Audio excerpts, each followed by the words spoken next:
don't know if we left, but we are back. We're going to talk about the AFC South now. This is pretty cut and dry, in my opinion.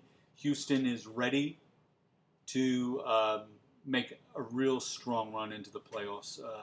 They've been talking about how good Houston is for years, and they haven't lived up to it. But I really think, especially in this division, they've got Schaub, Foster, Andre Johnson, Owen Daniels. They're all in their prime. If Schaub stays healthy, they can start off 5-0 in a really bad division based on their schedule. And who's going to catch up out of Jacksonville, Tennessee, and the Colts? Nobody. So I think it's just hand them the division crown right now. They're in the playoffs, and it's August. They're going to win the division even if those guys get injured, but every guy Stewart named has injury problems. Andre Johnson, hell of a physical specimen, great receiver, second maybe only to Megatron as far as like physical ability, but he's constantly twisting ankles. He's struggled to stay on the field. The loss of Matt Schaub, they still played well without him. The loss of Arian Foster, they can't afford these things. Right. So, on paper, preseason, they're by far the best team, and we love the defense. They're so strong. There's nothing not to like about Houston, and they're in a really weak division QB-wise, because you're looking at Jacksonville and you're looking at Blaine Gabbert, who did not live up to expectations. You're looking at Tennessee. Hasselbeck and Locker. Well, Locker officially is going to be their starting quarterback as of like yesterday or today. Yeah, they named all the rookie quarterbacks as QBs now. Well, he's a second year, though. He is a second year. He got in late in the season last year, and he did okay. I think he threw like 5 touchdowns without any interceptions. He's a gifted guy. He's fast. He's surprisingly fast. He's very tough. That was one of the things that coming out of Washington, they said, this guy will take a hit and not blink, which is good in the NFL, especially if you're going to run out of the pocket. But there's a lot of question marks there. Chris Johnson is a huge question mark for you fantasy players. Is he great anymore? I mean, that's the question. Is he great? Yeah, he came out with that I'm going to break all sorts of records thing and then just laid a rotten egg. Not even just a regular old egg. He laid a rotten egg. And they seem to be a team that has some character issues. I mean, Chris Johnson did not seem to be a great team player. Kenny Britt from Rutgers is having a lot of trouble with the law and a lot of trouble with driving. Yeah. So they seem to be a team with, character issues.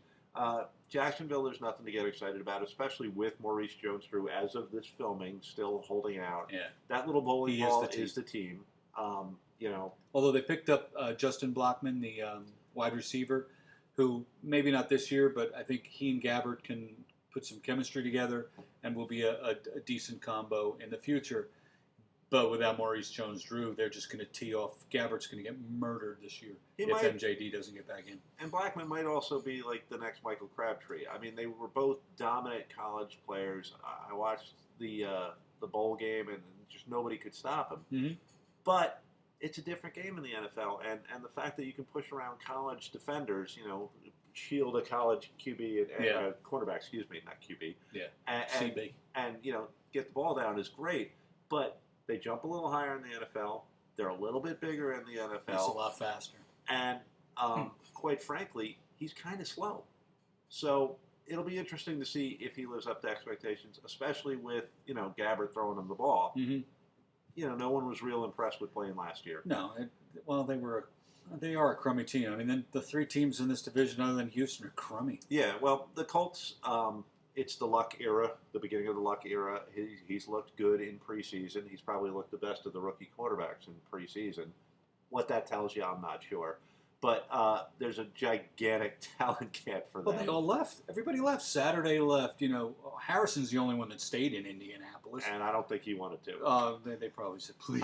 I think he was on the phone with his agent quite frequently going, Pete, yeah, where'd he go? Denver, did they have any opening? I ain't got time to bring up a rookie. Stupid Flanders.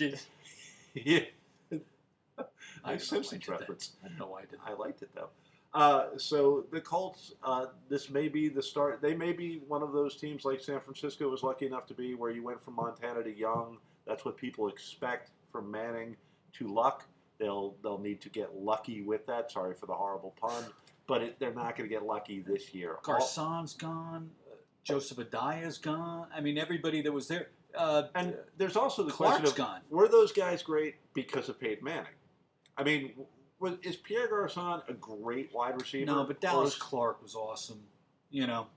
Yeah, I'm not going to deny that some of those guys were really talented, but there's always the question: if you have a legendary type QB, and you have to admit Peyton Manning is, does he raise these guys up? Oh, absolutely. You know, I mean, Reggie Wayne, would he have been that great without Peyton Manning throwing the ball? We'll never know.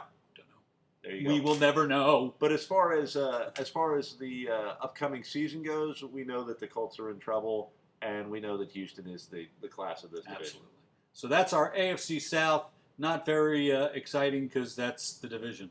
Yep. Houston and a bunch of also Rams. Yeah. We'll be right back.